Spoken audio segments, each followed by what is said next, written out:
Welcome to the Republican Primary Candidate Forum for Congressional District 1. My name is Liz Danbury. I'm a member of the board of the League of Women Voters of Greater Verde Valley. Our timekeeper this evening is David Keeber from the Chamber of Commerce, the Sedona Chamber. I'd like to thank the Chamber for their assistance in planning and publicizing this forum. I would also like to thank the Sedona Public Library for generously donating this space.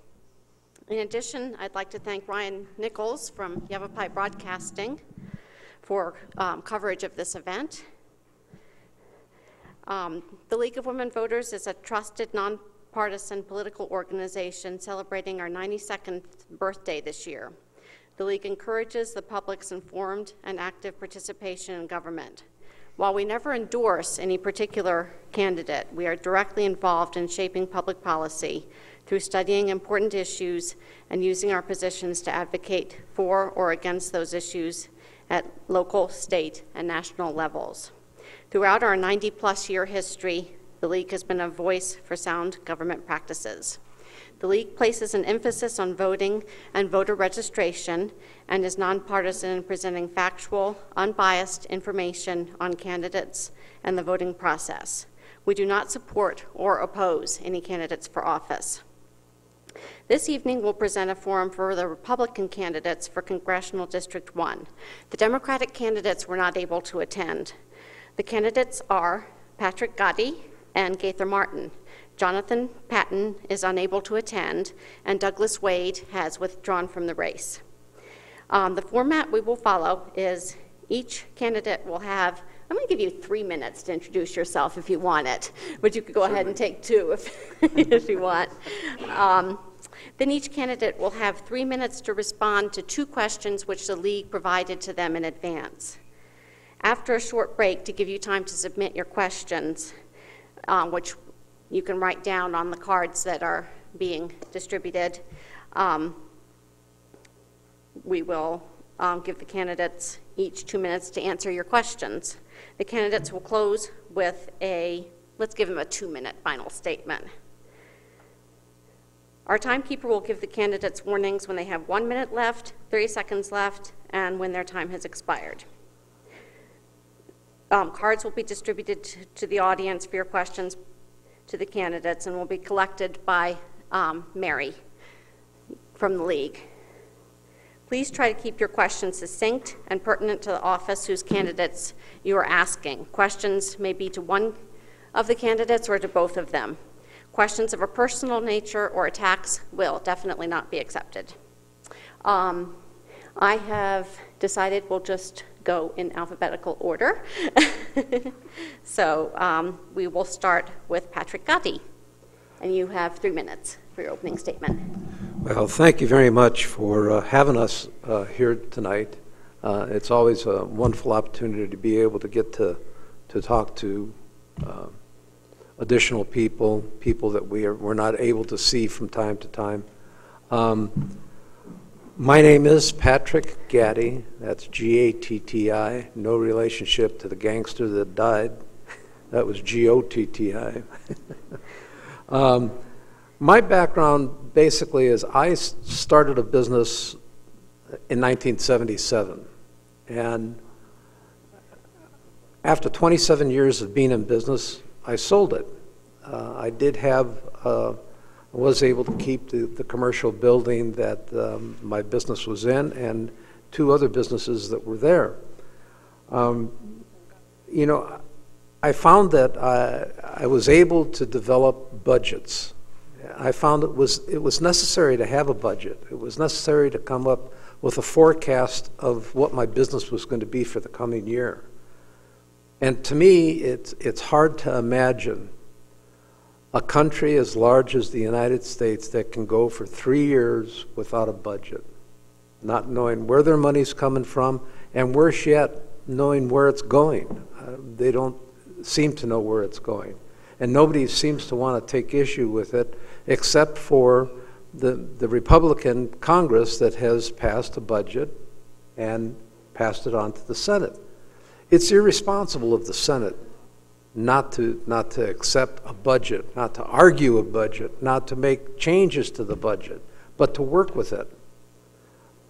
This organization, the League of Women Voters, has got a budget.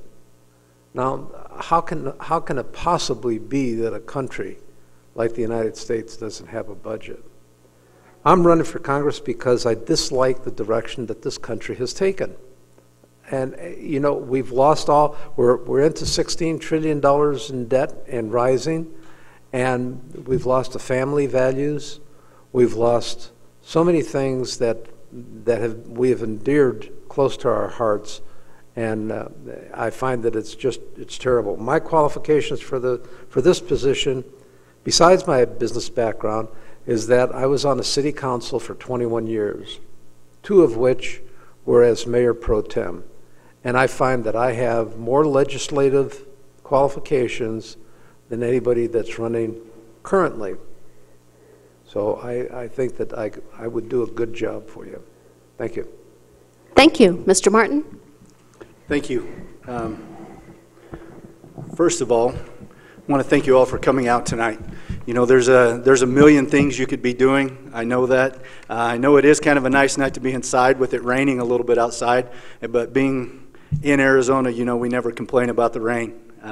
We take it when we can get it, and I'm glad to have it. But thanks for coming out tonight. First of all, I want to start out by pointing out that there's just 2 of us here. This last week, last Saturday, I was here in Sedona for a meet and greet that Doug Wade hosted for me. Many of you, I'm sure all of you in this room, are familiar with Doug. Doug is a citizen of Sedona. He's been here a long time, a hardworking member of the community, and was in this race and has decided to suspend his campaign.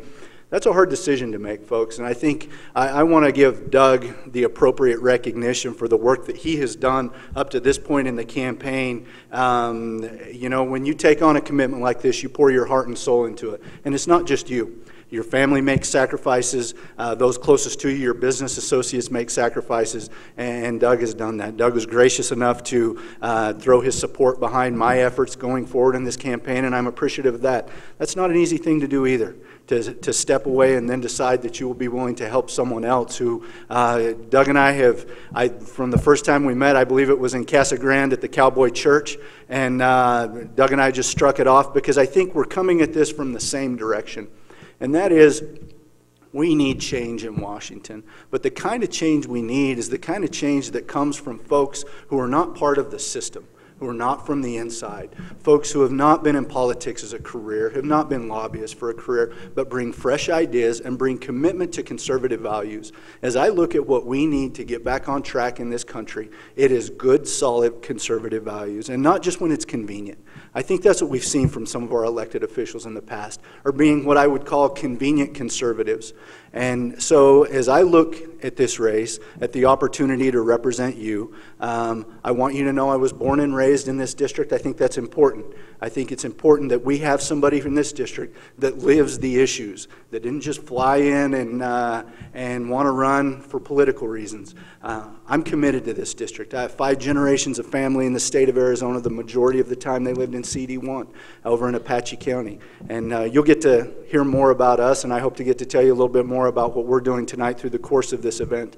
But I want you to know, first and foremost, that I'm committed to the people of the district, the interests of the district, and I'm willing to go back and stand by those convictions in Washington. And that won't be an easy thing to do, I'm sure. But at the same time, without that, we're going to continue to go down a path of debt, taxes, and burdens on small businesses that will make living in CD1 unsustainable for the future generations. So thank you tonight for coming. I appreciate it. Thank you. You'll now each have 3 minutes to answer the questions that the League provided you in advance. And to mix things up, we'll start with you, Ms. Martin. And first question is, the League of Women Voters believes that some government-provided services could be delivered more efficiently by private entities. However, privatization is not appropriate in all circumstances. Do you agree? And if so, which services would you privatize and why? Yeah. Myself? Yes. Okay. There are a number of services that I believe we could privatize. You know, there are specific things when we talk about our foreign policy or we talk about government policy issues that there's no doubt we need technical experts there. But by the same token, there are a lot of the administrative services that our government provides that I think could be privatized. One example that I would give you is I look at the TSA. The San Francisco airport, which I flew through a number of months ago, is being held up as a model because what they did is they privatized the TSA function and the security there. And people are actually happy when they fly through San Francisco, the customer service that is available to them, the way that they're treated, the number of breaches of security they have when they do the tests are lower than almost anywhere in the country. So that's one example that I think is very applicable in our time that could be, there's no doubt we could look at contracting out. When I also look at services that could be privatized, and that was the question, I have to start and think of the healthcare industry. You know, in the Medicare Modernization Act of 2003, that's where we started to see a health savings account. And what that did is that allowed you and I as citizens to start taking responsibility and then to be rewarded or save money or spend money in places that we want where we would spend it. That gave the responsibility to us. That was not the government telling us what we needed and what we needed for our health and as individuals. And so I think the healthcare industry is another place where we could look at privatization, where we could look at individuals having responsibility and let us make our own choices. And I feel confident that we would make good choices and choices better than if we had a government board telling us what healthcare needs we are entitled to or what healthcare needs are even available to us. And I think as we look at the future of Social Security, to look at savings accounts and the availability for individuals to invest some of their own retirement and to not rely specifically on the government is another avenue that we could privatize. And you know, almost every aspect, I think, of government services they're providing, one we could cut. There's no doubt we could cut and save even under the current system and not lose services. I believe that. I also believe that there are many of those aspects we could contract or privatize and again save the government money, which saves the taxpayer money, which lessens that burden for you and I. Thank you. Mr. Gaddy? Thank you very much. You know, anytime a city, a county, a state wants to let out a contract for services, they're able to do so by opening up to bid. And companies will bid on that function, whatever it is, whether it's for cutting grass or whether it's for maintaining buildings. And there's a measure that they have to work against, a guideline that they have to work against. And if they don't perform within 6 months, within a year, if they don't do what they're supposed to do on a regular basis, then the contract is pulled. We haven't seen that in federal government. We haven't seen them monitor anything that takes place in the federal government. So privatization is something that would be, you can't have it on all services, but you could have it on a lot of non-military services. I mean, obviously you're not going to privatize the military. We aren't. They do in overseas. But I find that if we were to take and privatize the IRS, for instance, there's absolutely no reason why we have to have hundreds of thousands of people that are reading 82,000 page volume of tax code and only have one person know one specific function within that book, because there isn't anybody that knows everything that has to be in that book. So if we were to privatize the IRS, get rid of the agents, and have a flat tax that everybody paid, you'd know at the end of the year what amount you were supposed to pay, we would be able to do away with the IRS. The other area that we would be able to do is we could get rid of the EPA. Arizona has their own Environmental Protection Agency. We could get rid of the health and education departments. I mean, all of these functions are being performed in almost all the states, and there's no reason why we have to have all of these regulations on top of regulations that are preventing businesses from opening up or expanding. Thank you. Thank you. The second question is a little bit long, so I'll be glad to repeat it twice.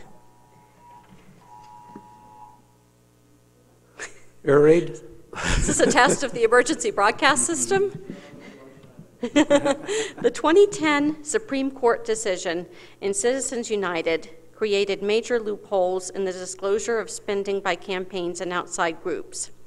H.R. 4010, the Disclose Act, would ensure that citizens know on a timely basis the identities of and amounts given by donors who are funding campaign expenditures by tax-exempt organizations, and would require super PACs and other independent spending entities that run broadcast ads to identify their top 5 donors and the amounts they gave in each TV ad, and that the top official of the group appear in each TV ad and take responsibility for it. Do you believe that such measures are necessary and should be required, and why or why not? And we'll go to Mr. Gaddy. Isn't it kind of interesting if we were to see an ad that would come out that would have the face of or faces of those individuals that contributed $1 million or more or whatever it might be? I think that we, the people, have a right to know who is contributing to what campaign. We have a right to know how much money is being contributed and what influence they're buying. And that's exactly what they're doing. Anytime anybody can, the super PACs can turn around and contribute $20 million, and we don't know who they are. So I think it's absolutely important and essential that we have the right to know who's contributing to what. Okay, do you need me to repeat the question? No, I think I have it. Okay. Well, I think as we look at this issue, there's a couple of layers to it and several angles to look at it from.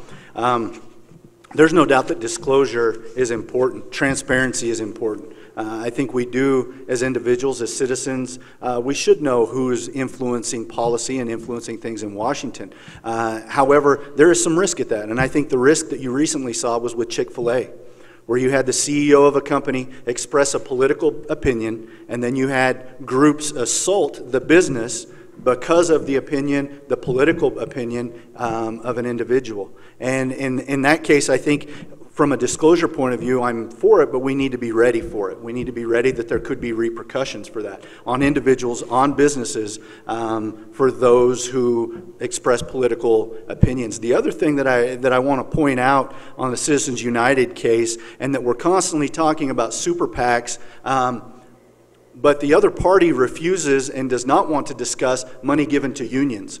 So if we're going to talk about money that is given to PACs or any group in full disclosure, that needs to include unions. And right now, today, that disclosure is not given. It's not required by unions. So if it's going to be a rule or a law, it needs to be a fair rule, a fair law, and it needs to include everybody. Not just a specific group, not just these guys' supporters. We want to see what they're doing, but we don't want to disclose what our guys are doing. And that's what you see now. That's the basis for the argument that's going forward. I'm all for this argument that we have disclosure, but again, it needs to be for everybody. And then we also need to have a Department of Justice that is committed when individuals, businesses, or groups receive threats or are put under indictment by other groups that they're there to protect them and protect the rights of all citizens. That we don't say just because you have that political view, you're not going to get our help because you're not in our party. And so that's what I would say. Thank you. We're now going to take audience questions. And Mary Gassaway back here, who is in charge of voter services, has cards if you haven't had the opportunity to fill out a card with any of your questions. We're going to give the candidates each 2 minutes to answer the questions. And the first one is going to go to Mr. Martin. As a lame duck Congress this year, they have made little headway on a major farm bill or energy bill, and not a single correction to the 2,700-page health care law. If elected, what impact do you expect to make? Well, I think this is exactly why I'm encouraged that all of you are here tonight, and why We do everything we can as individuals, whether we're candidates or not, to get our friends, our family, our neighbors out to vote. We need a change in Washington. We need to make sure that we keep a majority in the House of Representatives, we take a majority in the Senate, and that we make a change in the White House. Under the current, if we stayed as it is with a Republican majority in the House, a Democratic majority in the Senate, and in the White House, you're not going to see much progress in general, because it is politics handled it by the administration, as you see. It's not reaching across the aisle. It's if you're either on my team or you're not. So first and foremost, I think it's important we get out to vote. And if we get out to vote, and if we make the changes that we need to make, then I think you're going to see your elected representatives, whether it's myself as your congressman, whether it is one of the Senate candidates, Jeff Flake or Will Cardin, be able to really have some progress and be able to work for Arizona and to be able to bring this ship back in line. Be able to, as Patrick mentioned, to have a budget. And what a novel idea that we would actually formulate and have a budget. Once we have one, then we can start working on a balanced budget. Then we go to a balanced budget, and then we start chipping away at our deficit. Right now, today, under the current administration, you have seen no action whatsoever on anyone's part to change the spending patterns that we're currently operating on. In fact, it is estimated by the CBO that right now the debt stands at $16 trillion. If President Obama continues on another term, that debt will be at $22 trillion by the time he were to leave office in 4 years without a change in what we're doing. So it's important, folks. I appreciate you being here. This is a first step, but then we've got to make some changes this fall as we go to the ballot box. So thank you. Thank you. Mr. Gaddy? If each one of you go out and contact 10 people that you know that are sympathetic to your feelings that you can sway and get them out to vote, we can easily say we need to get out the vote. We need to get and maintain the congressional majority that we have right now. We need to increase the Senate majority from where it is to where it should be to where it needs to be to accomplish anything.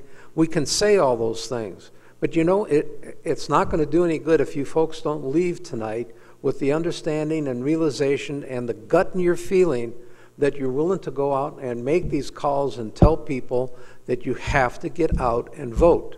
We have to have a change in Washington, D.C.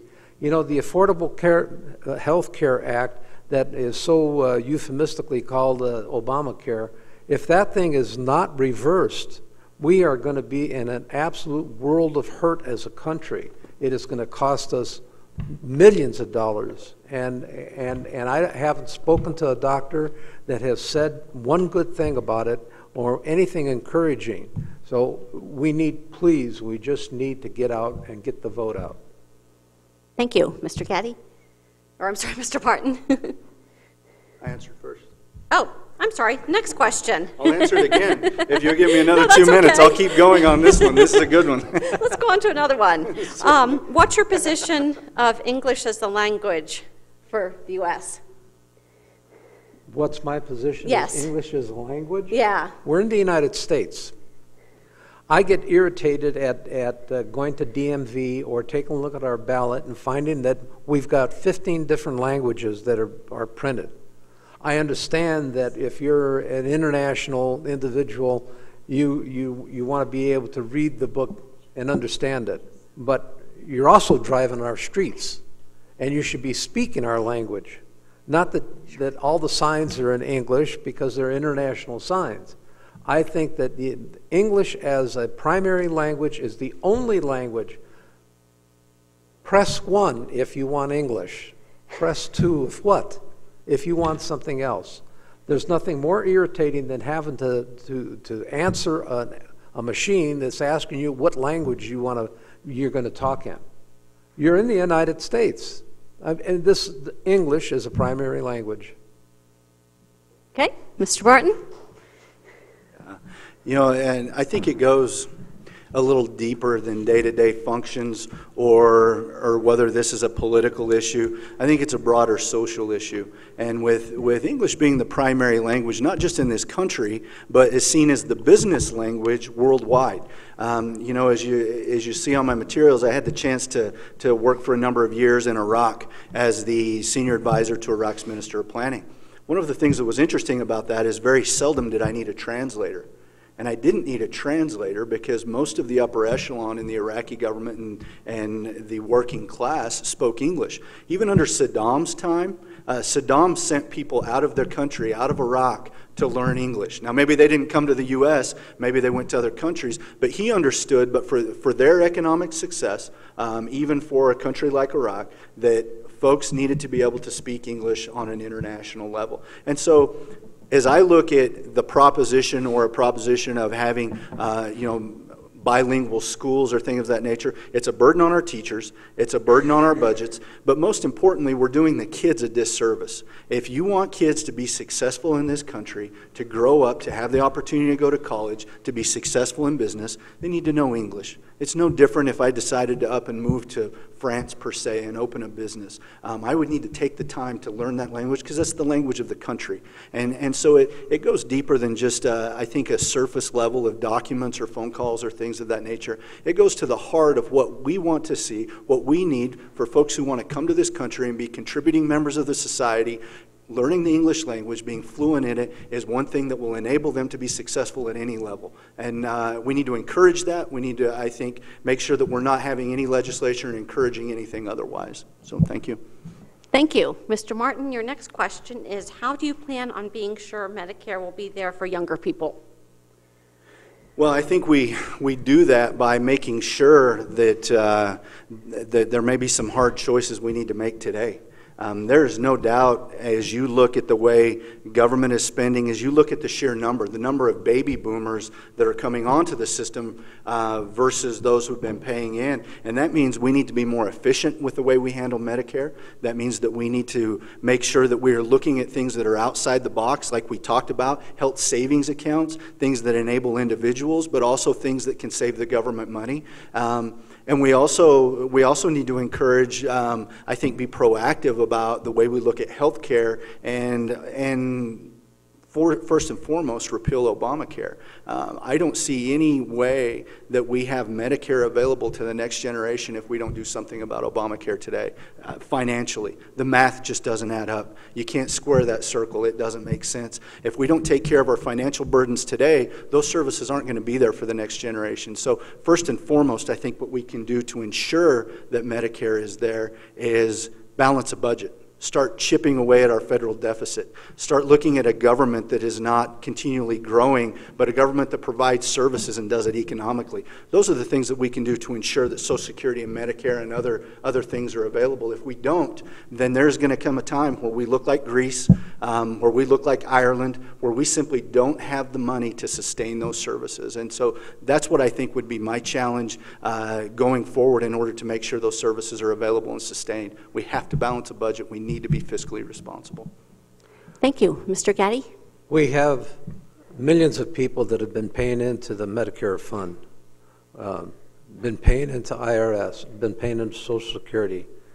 And when our economy goes down and we end up not having as many people working, we have that many people not paying into the Social Security fund, not paying into Medicare, not paying into anything, but they're drawing money out of the system. We're working backwards. So first and foremost, in order to ensure that we have Medicare as healthy as it should be, or Medicaid as healthy as it should be, we have to make sure that the economy starts to grow. We have to get people working again. Once we get people working again, they'll start putting money back into the system rather than draining the system the way it is right now. I think it's absolutely imperative that we secure and make solid Medicare. We have to make sure that Social Security is solid and there for the people in the future. Those that are receiving today will continue to receive their benefits. It's not going to change unless something comes up better and they have an option to opt out of what they're in right now and go to the better system. That's the major plan right now. But I think that most important is going to be to get the economy rolling so that people are working. Once people are working, they'll start paying into the funds. Okay. Thank you. Next question is, what are your thoughts on term limits? Is it to me? Yes. Term limits, I think, with each election, we encounter a term limit. We have, just because somebody's in office, it doesn't mean that they're there forever. And it doesn't mean that they can't be voted out. Just as much effort goes in to voting somebody out as it does to go in to voting them in. So if you take a look at the Constitution does not address term limits on a federal level. We bring up term limits because it's gotten down to the cities and states and counties where you can have term limits. We can't arbitrarily have term limits unless we have a constitutional convention. And, I've been told both ways that you can do that specifically. You can have that listed specifically. But once you open up the Constitutional Convention, you're going to have 15 different subjects that are going to be brought up. Everybody's going to want to jump into it. Term limits are good, and term limits should be there, but you're going to need a Constitutional Convention in order to change it on a federal level. Okay. Mr. Martin? Yeah, as I look at term limits, I think we need to approach it from a couple ways. First of all, term limits in our position at the U.S. House of Representatives, this term is for 2 years, and that's a challenge because anyone in this position, whether it's myself or one of the other candidates that wins this position, is immediately going to be running a campaign after you win because it's 2 years out. I think if we were going to consider a term limit, and specifically for the House of Representatives, we'd need to look at extending that term to 4 years and then potentially looking at a 2-year term or a two-term limit. So if you had 4 years, I think if we did that, you would see more incentive for folks to get stuff done instead of continually relying on political solutions to complicated problems. They would be there longer. They would be more committed to finding solid solutions. But again, the danger is people staying too long, and so a term limit could be considered. But in so doing, I would want to make sure that that plan was very well thought through, because if we had term limits and that limit was too short, and let's say if we had a 1-term limit in this position or a 2-term limit, what you would start to do is empower the exact group of people that we don't want to see in power, and that's the special interests. If you had politicians continually rotating in and out, those who were there in Washington and there the longest, the special interests and even staff members would really become the power brokers in Washington. And I think we need to be careful about that. So I'm not opposed to them in any way, shape, or form, but I think we need to be careful about what plan we put forward, make sure we didn't empower the wrong people. Okay, Mr. Martin, I have a question that was directed just to you. With the tremendous oil and gas reserves that have been found in the U.S. and the possibility that we could be largely energy independent, what is your position? Well, I think that's what we should be striving for. I think we had an opportunity with the Keystone Pipeline for U.S. to take a major step in that direction, at least be independent on our own continent. I spent a number of years in the Middle East. I understand how volatile that world is and how volatile things are there. And when you look at the political situation in a number of countries right now, Iran, Syria, Egypt, that could cause major instability in the Middle East, that causes me concern about our energy independence and our ability to secure our own energy. So absolutely, we need to be looking, as technology increases, that gives us a great advantage to be able to look at all alternatives and options that we haven't in the past. But it needs to be done sensibly. It needs to be done as the markets decide it. And I'll give you a great example. Tuesday night, I was at an EPA hearing in Holbrook, Arizona, where the EPA is looking to levy down restrictions on the power plants, 4 power plants, 3 in our district, that would potentially put them out of business in the next 5 to 8 years. And this is a visibility issue. This is not a health issue. It's an assault on the coal industry. So I think as we look at alternative forms of energy, there's no doubt we need to be moving in that direction, and I don't think anybody would argue that. But it's sensible, it's as the markets decide, and not through wasted government investment in companies like Solyndra, and let the markets decide when it is time to bring these new technologies on, because they will. In the meantime, we need to be wise stewards of the environment, and we need to look to be able to sustain our own energy needs here locally, whether that's even with our neighbors to the north and south. It's better than relying on countries that are thousands of miles away.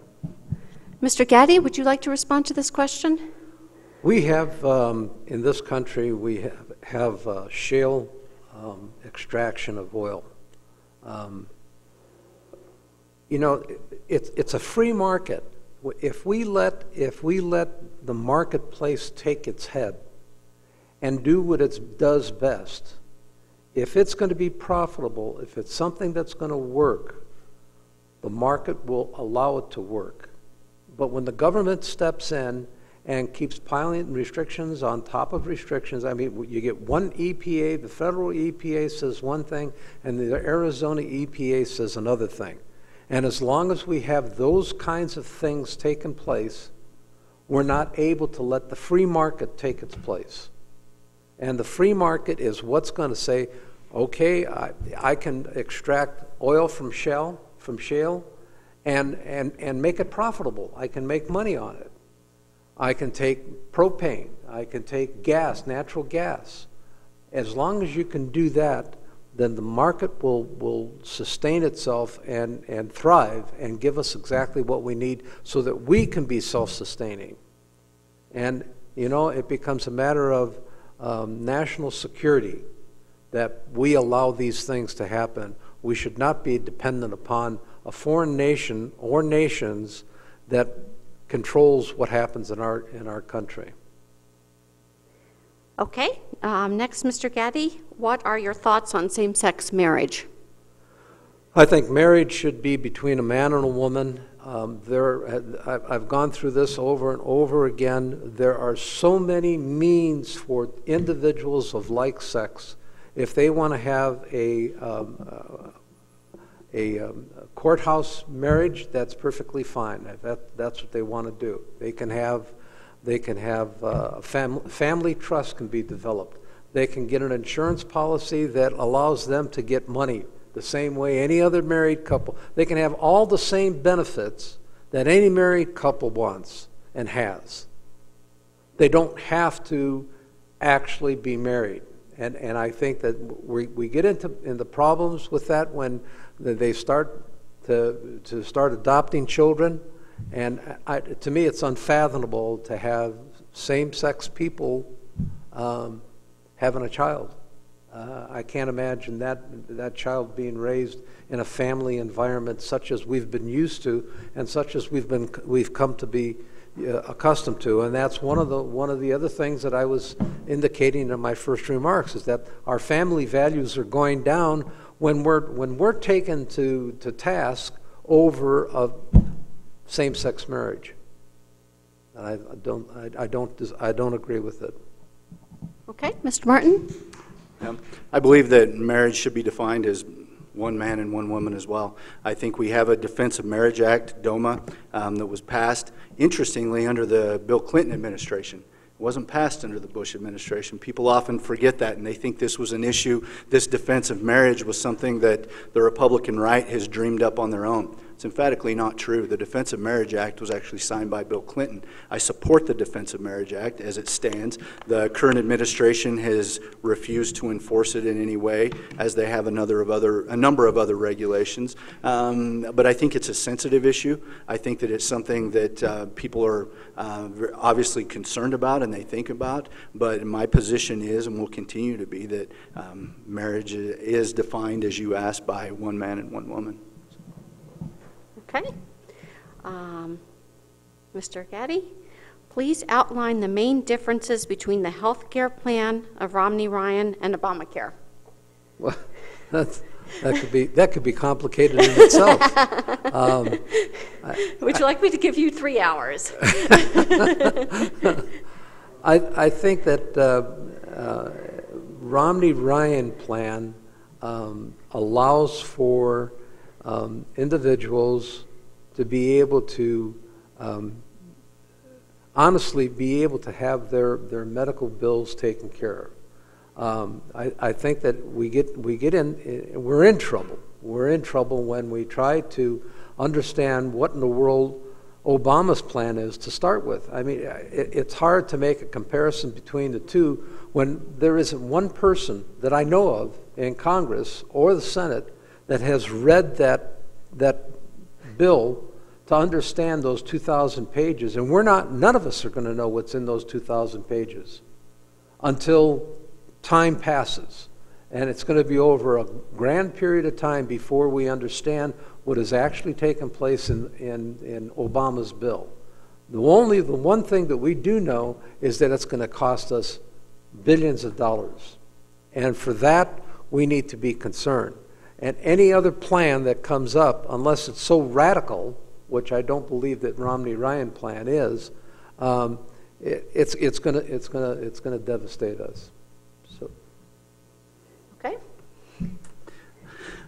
I think I would like to take Governor Romney up on his commitment to the repeal of Obamacare being the first order of business if elected in January. And it's not enough just to repeal Obamacare, and there needs to be a repeal and a replace. And we need solid solutions, to be sure. We can't just say what we have is bad and we need to throw it out. We need to make sure that we're coming up with solid solutions, things that would encourage healthcare costs to decrease. And when I say that, I think of things like the ability to sell insurance across state lines. There's no reason why I can buy my car insurance from here in Massachusetts, but I can't buy my health insurance. I'll tell you, I have a friend who's an insurance agent in the state of Idaho.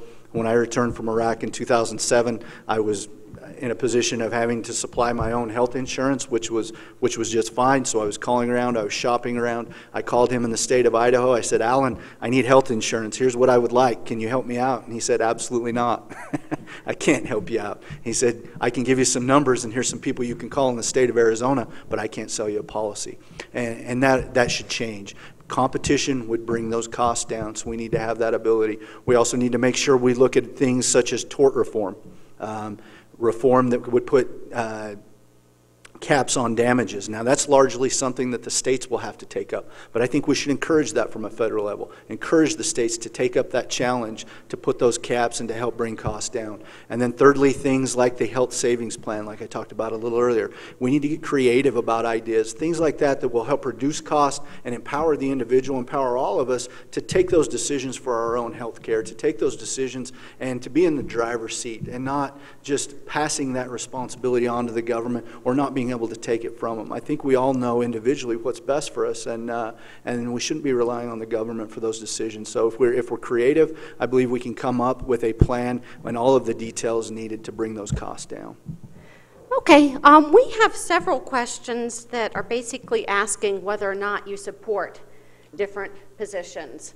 So what I'll ask you to do is answer yes, no, and then answer why. The first is going to Mr. Martin, and do you support term limits for yourself? Well, we touched on that a little while ago, so I'll just be brief. Yeah. I think we could. We need to look at extending the term. Again, it's going to take a constitutional amendment to do that.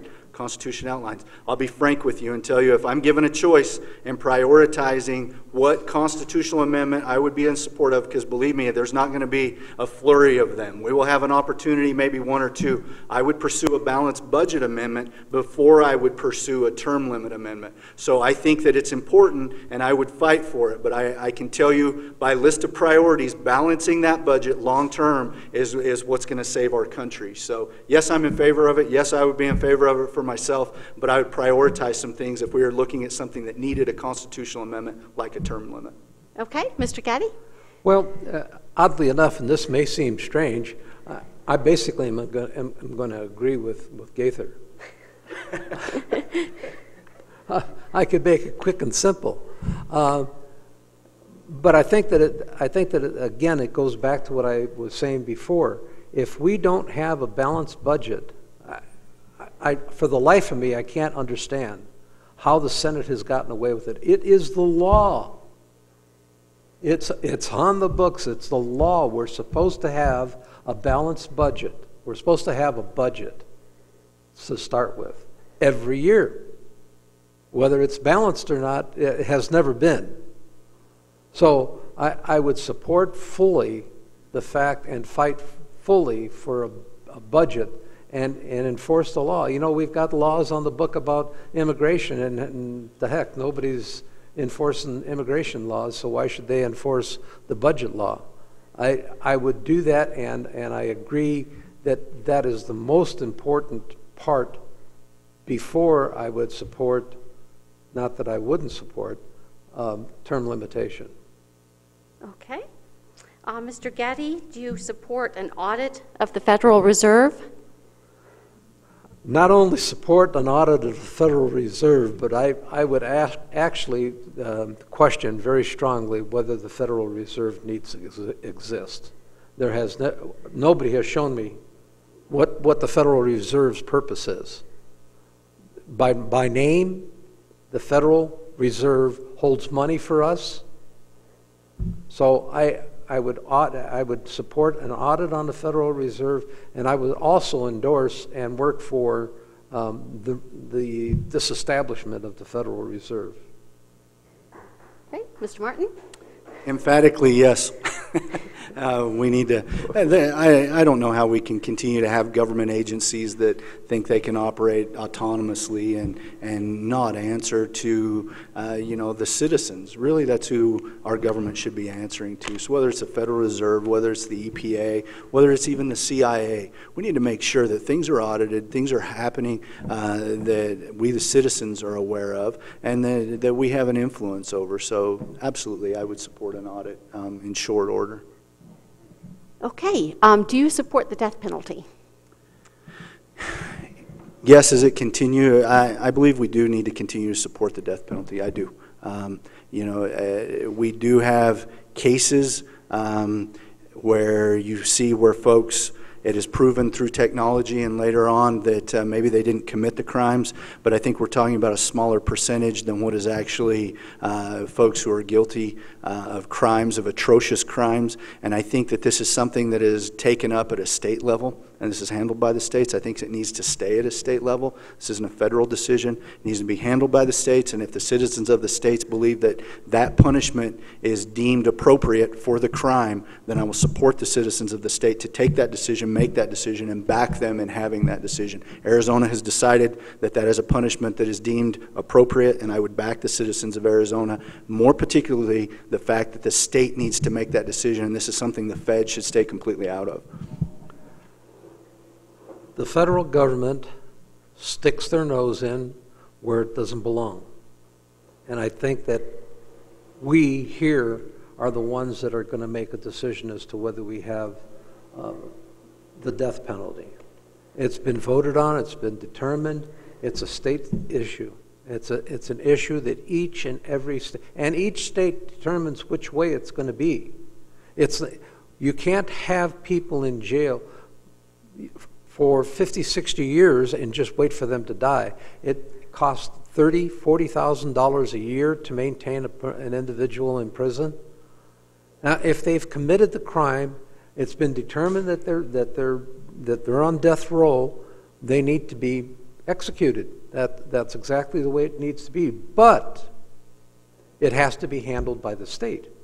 Why should the federal government even step in and be making a determination as to whether there's a death penalty or no death penalty?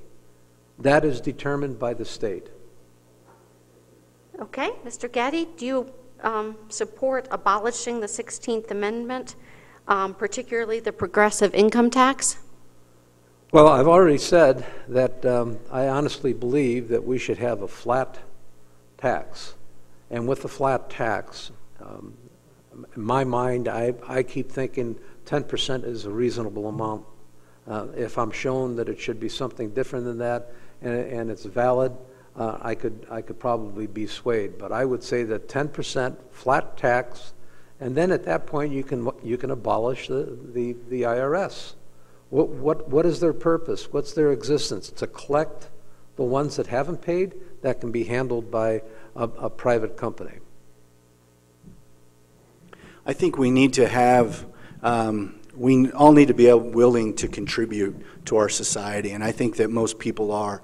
I think where people become frustrated or upset was at the percentage or level that they're being asked to contribute, first of all. Secondly, I think they become frustrated and upset when they see the government to whom they're contributing spending their tax dollars unwisely, when they see them being wasted and see them being thrown out. And when you look at the General Services Administration going to Las Vegas and spending almost $1 million on a big junket, that frustrates us. That should frustrate us. So in looking at this issue, I do think we need to continue to contribute federally to the services we receive from the government, but I do believe that it's something that can be done at a less rate. We need to look at a flatter tax rate. We need to look at a tax rate that is more fair, and we need to look at a tax code that is less complicated. If all of those things were taken into consideration, I think people would be more happy to contribute to the services we receive, and we also need to make sure that all of our members of society are contributing to that system. Even if it's a small percentage, that's where you take pride in ownership. When you take pride in your country, if you're paying a little, even if it's a small amount of money, the fact of the matter is when people don't contribute, they don't appreciate, and that's a principle in life. That's not just about government or about taxes. And so when we look at a tax code, we need to make sure that it's something that people are contributing to.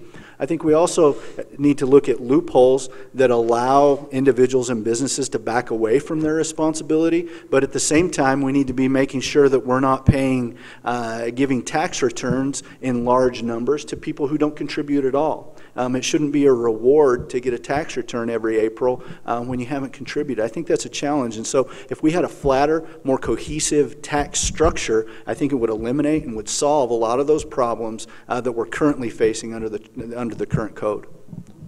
Okay, Mr. Martin, do you support abolishing the Federal Department of Education? In principle, yes. But I will be frank with you, and as I look at the reality of the abolishment of cabinet-level positions, I think it's going to be a challenge. I really do. There are a lot of things that are in place. What I can do as your congressman, is to make sure that we reduce the influence of these institutions through cutting their appropriations. And it's hard for them to operate if they don't have money.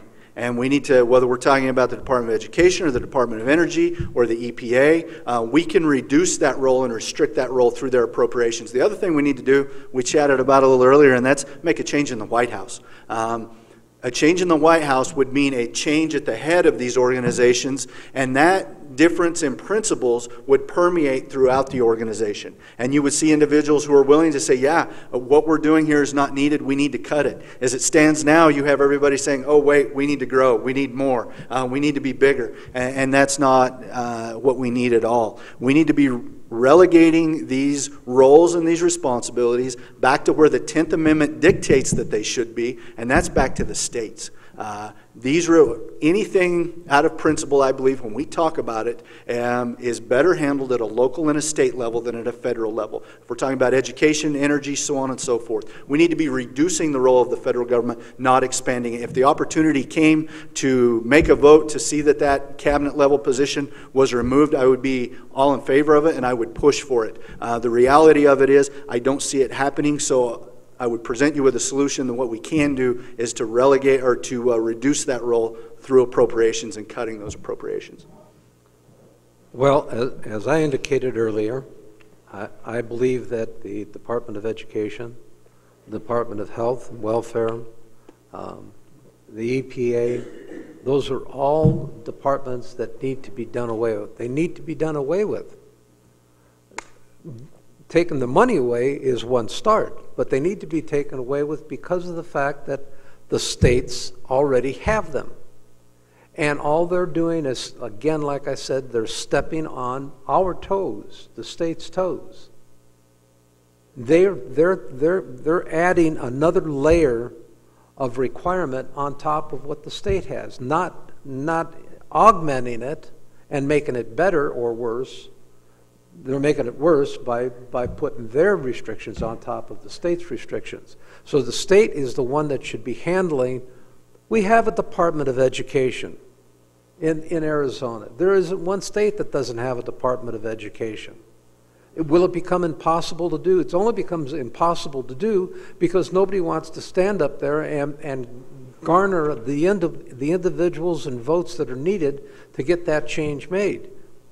Does come from the White House.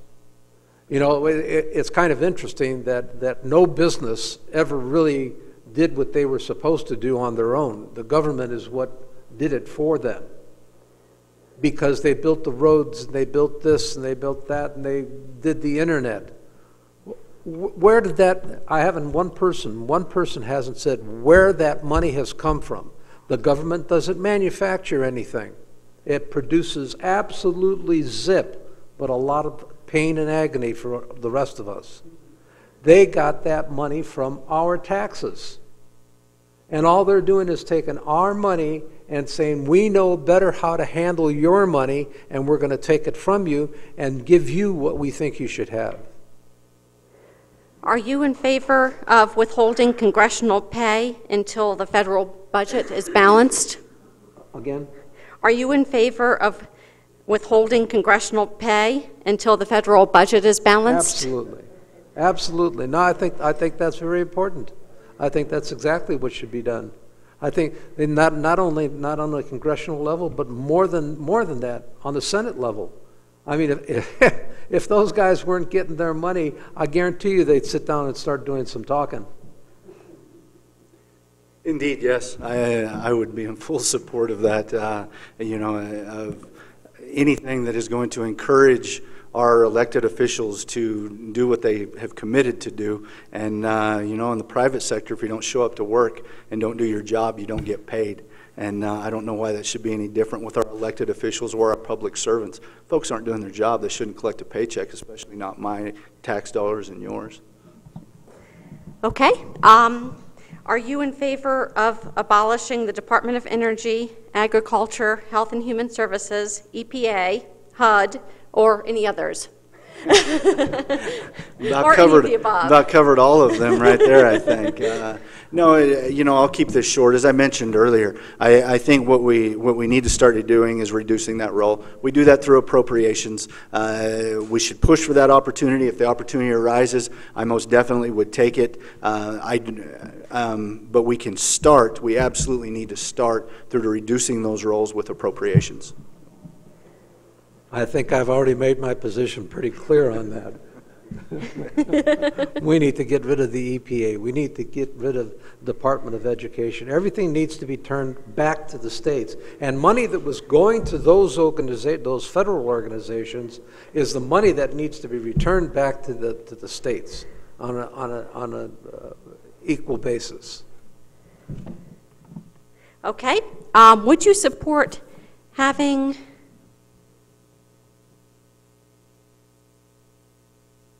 the laws Congress possess apply to them as well as the rest of us? I'll go first. I mean, okay, go ahead. Certainly. Again, it's astounding to me that on some level a group of elected officials thought that they deserved more or deserved better, and they forgot who they work for. You know, basically, in a nutshell, what we're doing here today is we're interviewing for you. This is a job interview. We're taking the opportunity to want to work for you.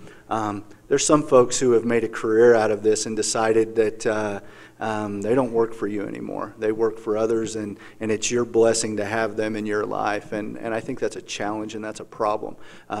We need to make sure that whatever laws, rules, regulations are instituted, implemented by the Congress or any other organization, that our elected officials are indeed subject to those laws. And I would support any and would push for any opportunity to make that happen. And whether you're talking about whether you're talking about pay, whether you're talking about retirement benefits, whether you're talking about other stipends or other benefits that are available to our elected officials, it all needs to be the same. It needs to be what's available to you and I today, not in any special manner or special privilege. Okay. Are you willing to oppose party leadership and vote your conscience and the will of the people? Patrick needs Oh, I'm sorry. I'm sorry, Patrick. Thank you. I was getting ready to jump on the bandwagon. Isn't it nice to be a privileged class? Well, how nice that would be to be a privileged class. And then you get a chance to walk around and look your nose down on everybody else.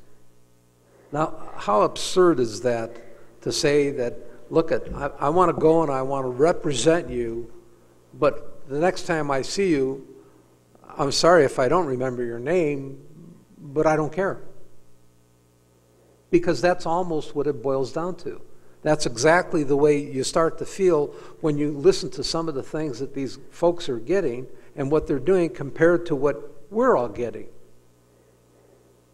No, I absolutely agree that what applies to, how can I say what applies to all of you applies to us? Us is you. We're all part of the same group.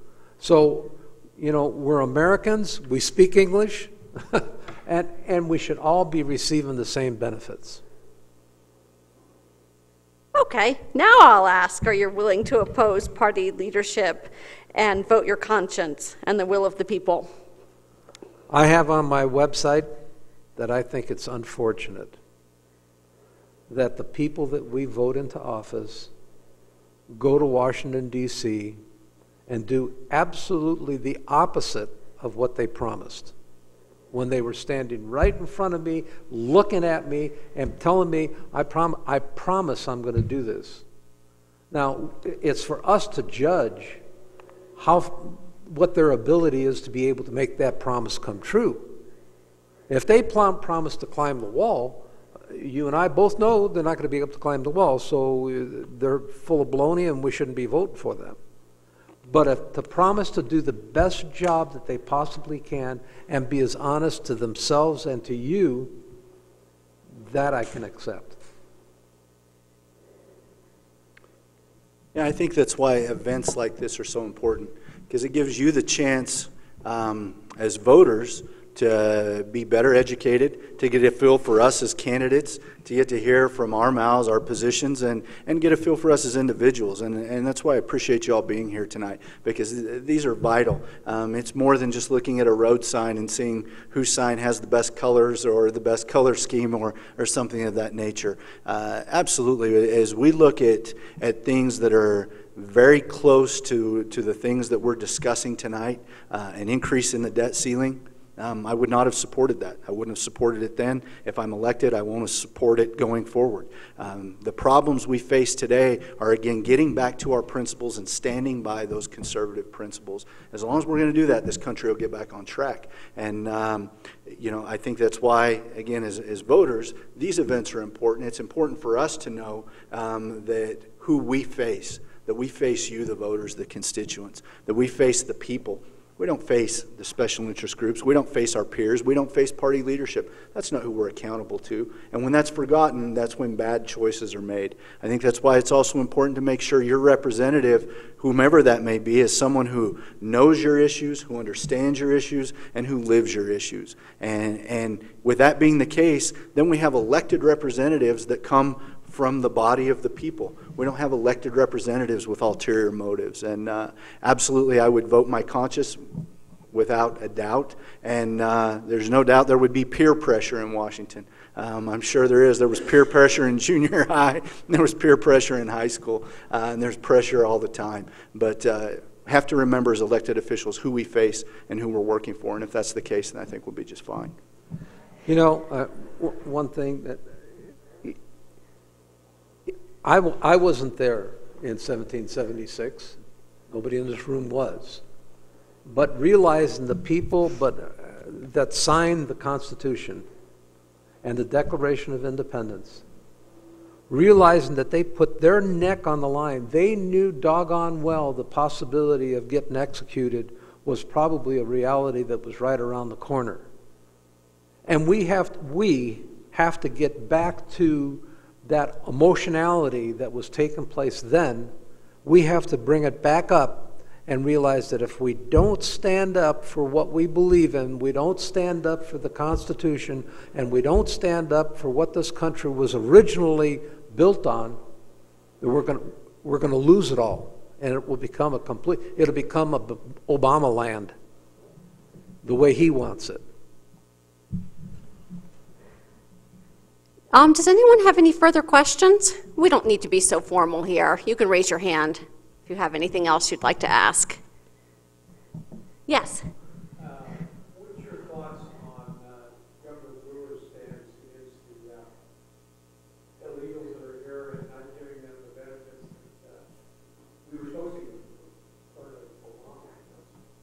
Well, I believe that and I've said this before, and you may have heard it, I'm a first-generation Italian. I remember as a kid when my relatives, some relatives, were coming to the United States. It wasn't a restriction on Italians, it was a restriction on immigration. And the question was then answered, we're not going to let anybody else into the country. We have to answer this question, moreover than anything else. It's not a matter of letting more people in. Do we want anybody else to come in? And we have to secure the border. If we don't secure the border, all other discussions that we have, and it makes no difference what discussion we're having regarding immigration, it isn't going to be any good unless we secure the border. Put the National Guard and augment it with the Border Patrol. Let them get down there and do what they know how to do. Use the equipment that's available to them. Have a drone pass by the border. Secure the border. And then answer the question, do we really want more immigrants in? Should we be paying illegal immigrants benefits when they never even paid into that was what I was saying before, paying into the fund? How can they draw money? Do they have the right to draw money when they never put any money into the fund? Absolutely, I would support most all the steps that the state's taken. You know, even if you look at SB 1070, I don't know that there's anybody out there that looked at SB 1070 as a comprehensive immigration plan. What it was the state saying, listen, we're in a dire place, we're in a state of emergency, we need to be able to secure ourselves, and here's how we're going to do it. What you saw come from the federal or from the Supreme Court decision was clearly this. They said, okay, the way that you've outlined that you want to search under SB 1070 is fine, which was interesting because that was the most controversial piece. Supreme Court upheld that. What the Supreme Court also clearly said was this is a federal issue. So it's incumbent on us to handle, when we're talking about the border and the border going forward at a federal level. We need to secure the border. I would support the right of the state under any circumstances to do what it thinks it needs to do to secure itself.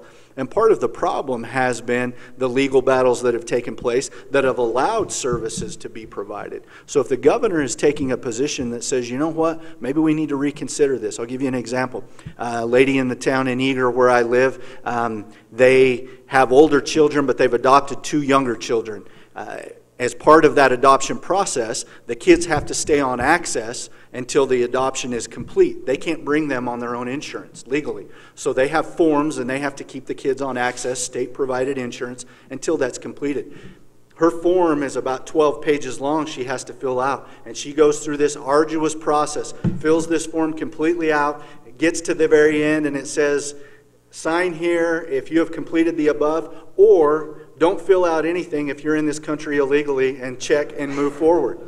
That's a problem. So I would support Governor Brewer if she's going to say, you know what, enough is enough. We need to start incentivizing people to do the right thing. The right thing is to move towards citizenship. The right thing is not to continue to seek services without contributing. So yes. Yes. I'll put you guys on the spot with this question. The war on drugs has failed. We've been trying to enforce them for 60 or 70 years. We've spent billions of dollars. The police, the border patrol have been corrupted by the money. The cartels are spending billions because there's an insatiable demand in this country for drugs. I don't know why, but people want drugs. The only solution that I can see, I'm a former law enforcement person, to prosecute drug cases, is to take the profit out, take the crime out by legalizing it, regulating it, taxing it, and controlling it. That's not popular. You probably won't agree with me, but the war is failing. And we should do something to take the criminal element and the profit out and treat it like alcohol and tobacco, regulate it and tax it. Oh, I will take your concession and say I don't agree. But here's why. In thinking through these issues, and I'll take medical marijuana, the legalization of marijuana, for instance. I've yet, and we've been talking about the burden that healthcare costs are on America and are on the taxpayer. I've yet to see anything that a doctor has prescribed besides an asthma inhaler that is smoke inhaled. So if you're talking about something that whether or not there's an impact or what it might have, that can be debated. But from a baseline level, as I look at the legalization, if we just did carte blanche legalization of drugs, I think it would have a massive impact, whether we were taxing it or not, on our healthcare system. Because there is no doubt there's a lot of nasty stuff out there and stuff that if you ingest, it is going to have negative consequences on your body. I don't think that's the route. I think we have to fight the fight. Yes, there's been corruption, and yes, there's been challenges. But along the way, that doesn't mean we give up and we say, listen, we just throw our hands up in the air. We have to do better. I think we need more accountability. There's no doubt. But that's with every government program. It's not just been the drug on wars. We need to secure that border. We need to make sure that at a local level that these crimes are being indicted. I can tell you where I live, for whatever reason, the position of the county has been very lax. You can do a lot of things and not go to prison, and it concerns people. It concerns people. Why do you have these kinds of criminals on the street only getting probation when they have committed hard felonies? That's a challenge. We need to be serious about it. We need to make sure people are prosecuted. We need to make sure that our law enforcement officials are backed up by the system and by the legal system, and we need to continue to fight the fight. I don't believe that a carte blanche legalization fixes the problem. I think it only increases the burden long term and breaks down the family and the social network, the social fabric of the community and of our society. So, for the benefit of the TV, the question was on the war on drugs. Any other questions? Yes, Patrick. Patrick. Oh, I'm sorry. I keep doing that. That's okay. That's all right. We, as a lot of you know, either through watching the History Channel or maybe haven't been there, Prohibition didn't work. Prohibition didn't work, and it was legalized, as it should have been, because the mobs and the gangsters and everybody else were making a lot of money off of the alcohol. That having been said, it hasn't made it any better. And our society has fought alcoholism, and you have states like California and Massachusetts and some of the eastern states where they've got a high tax rate on alcohol. Hasn't stopped people from drinking, and nobody's going to stop smoking marijuana or taking anything else that may be legalized. Once you legalize marijuana, then what do you end up with? You're going to end up legalizing something else. And its medical benefit, I guess, could be argued whether there is any medical benefit in having marijuana. It helps some people, I guess, and like anything else, it doesn't help other people. I feel terribly, terribly uncomfortable and would feel uncomfortable with the prospect of legalizing across the board medical marijuana or any other kind of marijuana. I say again, we need to secure the border.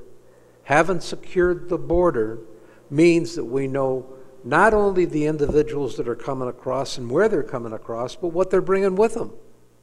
And the drug cartel, I would not give in to the drug cartel. I would send the military down there if it was necessary to get rid of the drug cartel. I think it's got to be a national security again, where they're coming after us. They're ruining the fabric of our country. Sure.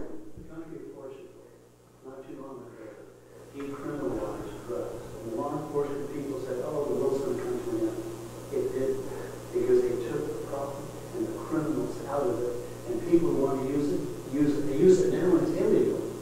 I'm not a drug person, I don't even drink coffee. But I'm saying, when you cannot defeat something because people want it, there's a demand for drugs for some unknown reason in this country. People are going to get it legally or illegally. And to take the profit of the crime out, and treat it like you do alcohol and tobacco. Tax it and regulate it, and try to put a lid on the profits. Then the criminals are out of, like Al Capone, he was out of business. Well, like I said, I absolutely agree with what you're saying. I mean, we have the same thing with firearms. Legalize them. We have them, they're legal in Arizona. They're not legal in California. They're not legal in some other states. But if you don't legalize them, they become available. They are available, and they're available to the illegal people. I mean, the crooks and bandits and anybody else that needs to have a gun are going to get a gun, you know, if they need to. I agree with you on the possibility that might help, but secure the border. Secure the border, lock it up, tighter than a drum, and know who's coming across and what they're bringing with them. More children? I mean, they bring in children, and now we have to deal with the children. They bring in drugs, we'll deal with the drugs if they try and bring them in. But secure the border first. Yeah, and I can see on a level, from an angle where that would be an attractive argument, and I can see where in some sectors that might be something people would side with. But again, you know, I was told that in college I studied history. A professor one time said, "You never see great societies conquered or murdered, they commit moral suicide." And so if we are going to change the goalposts on what's moral and what's right, I think what we really need to be questioning is where we are as a society. That needs to be the question. And if that's the question, then I think it makes a lot of these decisions, whether we're going to talk about the definition of marriage, whether we're going to talk about abortion, whether we're going to talk about the use of drugs and what's best for society. The challenges in our society have to do with the deterioration of family. And I can't see, frankly, on any level where mass legalization of narcotics increases and benefits the American family. I can't. I see where you would be going from. We're a country of 300 million people. A lot of the models that we see in European countries work, but they're different countries. They have a different constitution, a different set of rules, smaller groups, different societal concerns. And as I look at America, where we are today, we need to make sure that we're defending the family, the fabric of the society. We need to make sure that any law that was to loosen or to clamp down upon something is something that benefits the individuals and the family. And that's where we're falling apart. And we need to make sure that our moral compass is going in the right direction, pointed in the right direction, and pointed towards family values. So, thank you. Okay, I think we'll now go to our closing statements. We're going to give you 3 minutes if you'd like, and David will give you a minute warning again, a 30-second and a stop. And let's start with Mr. Martin this time. Okay.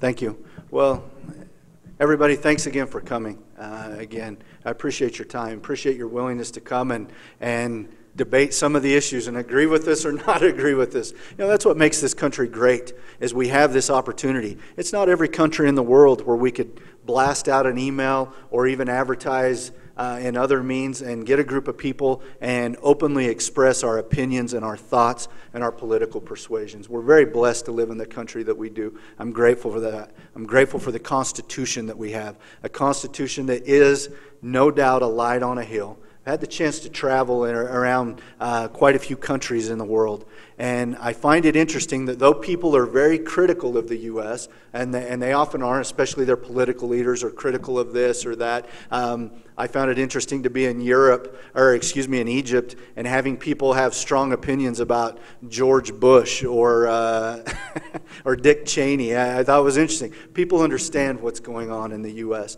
And the thing that's interesting is, though they may be critical, they're all trying to be like the U.S. in a lot of ways. And I think that what we have is a responsibility. We have a responsibility going forward to continue to be a world leader, to make sure that we have elected leadership who represents our principles but is committed to those principles, and committed, especially here in Arizona's 1st Congressional District.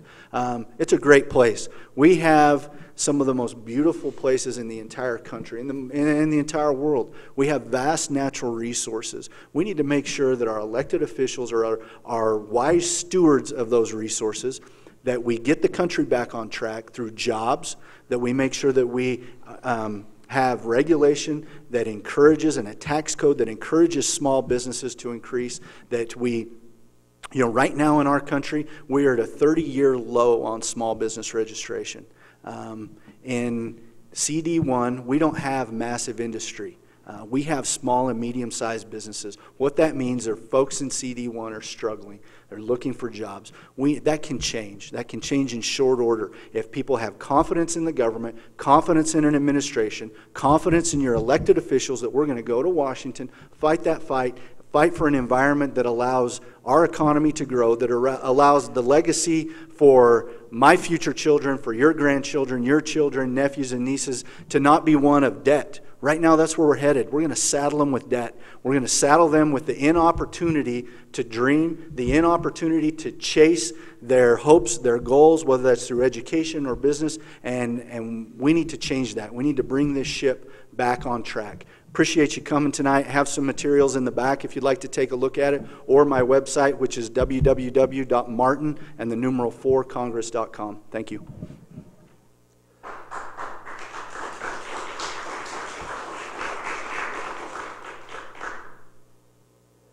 Again, thank you very much for coming tonight. It's enjoyable to be able to get to meet each and every one of you. But I want to take you back to what I was saying about 1776. We had people, if we remember, that were willing to put their head on the line, literally knew that the possibility that they were going to be executed for signing on those documents. We need to get back to the emotionality of why that took place. And when it did take place, what it did for us as a country. We decided to build. We decided to do the things here in this country that wasn't allowed in England. We decided that, if you want to start a business, I started a business on a shoestring. And today, I would not have been able to start that same business. I wouldn't be able to hire the same amount of people that I had. Now, isn't that what we want for our children, for everybody in the country? To be able to do whatever you want. Make your life the way you want it to be. Build what you want. Grow. Make all the money in the world you want. We have a guy in the White House that has a real problem with anybody having more money than he has. And that shouldn't be that way. Any amount of money you want. You want to make $1 million? You want to make 50 million. Bill Gates never finished college. Bill Gates went on and did what he did with Microsoft. Well, that wouldn't be able to happen today with all the restrictions and the requirements of the EPA and what you're polluting here and what you're polluting there. So I think we need to take ourselves back to that and understand that we have to get out the vote. We have to tell our friends and family to vote. And like Gaither says, I say it. I would appreciate your vote August 28th. And I know that given the chance, I would go to Washington, D.C. and do exactly what you guys want. Thank you very much for coming tonight.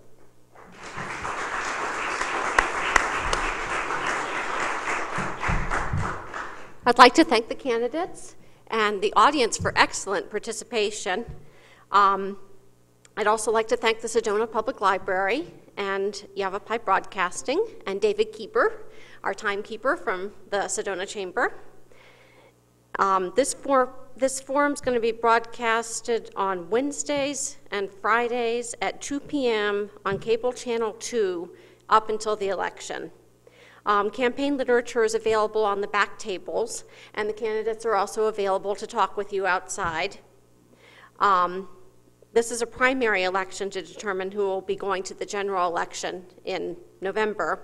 And if you're not already registered to vote, I'm afraid you won't be able to vote in this election. Early voting by mail began on August 2nd, so be looking for your ballots in the mail. And if you didn't choose to vote early, August 28th is the election day. Thank you.